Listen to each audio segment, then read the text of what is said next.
நாளை வியாழக்கிழமையோட பௌர்ணமி திதி வருது. அதோட பூராட நட்சத்திரமும் சேர்ந்துருக்கு. ரொம்பவே விசேஷமான நாள்.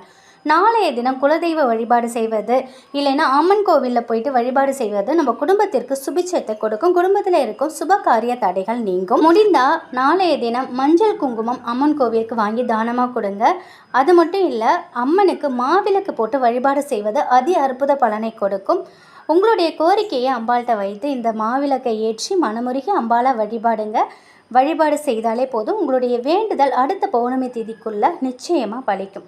அதீத சக்தி வாய்ந்த நாளைய தினம் யாரும் தவற விடாதீங்க.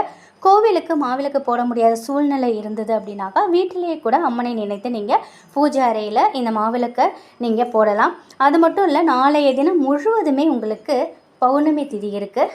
கிரிவலத்தில் நாளைய தினம் கலந்துக்கோங்க. அப்படி போக முடியலைனாலும் பக்கத்தில் உள்ள சிவன் கோயிலில் உங்கள் கையால் நீர்மோர் தானம் கொடுங்க. உங்களுடைய பல ஜென்ம பாவங்கள் தீரும், நன்மையே நடக்கும்.